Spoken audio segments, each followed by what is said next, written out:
this is Dr. Jeff Mitchell from ICISF. I'm going to speak with you today about the difficulties of having some kind of a mourning service. A funeral would be nice if we could do that. Some cases the people are not allowed to even deal with a funeral as we know it traditionally.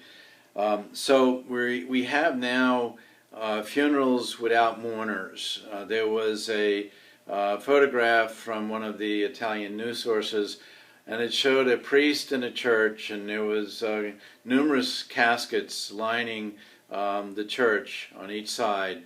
And he was basically doing a funeral service, and there were no mourners allowed because the virus, COVID-19, was keeping everybody out. And so this is a very challenging way for people to hold a funeral or not have a funeral at all, which is what was happening there. It was a very poignant shot when you see all these caskets and no mourners in the church.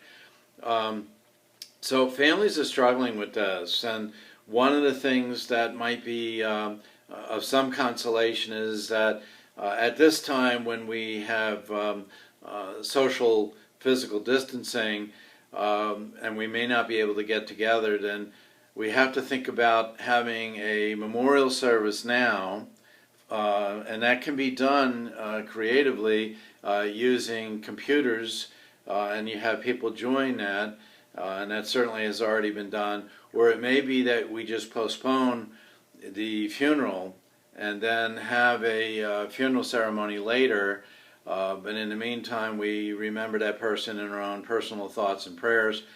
And so funerals without mourners is at this point in history becoming a fairly common thing.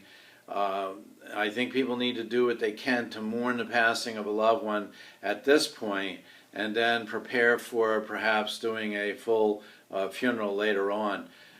So there are things that can be done. As I said, we have had some people do it very creatively by using computers. We've had some who have supported each other by means of phones, text messages.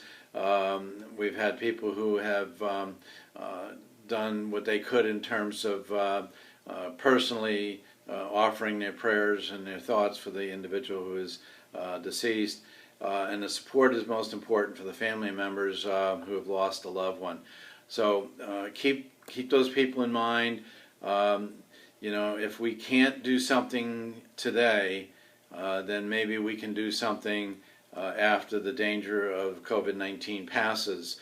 What we do have to be careful of is not violating the standards that have been set up for us to keep our population safe. So we would ask that people honor that, and that may be a way that we actually are honoring the person who's deceased.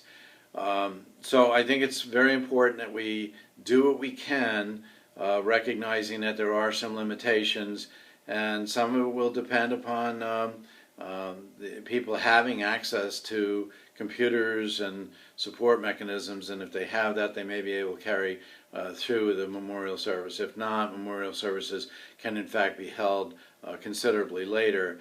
I, for one, can say that that has happened in my family, where there was difficulties getting everybody together for a funeral, and we had to postpone it a number of days before we were able to do that. And that's a hardship, but it is something that we may need to do in this situation here. I'd like to thank you for listening to this presentation, and I hope some of the comments are helpful to you.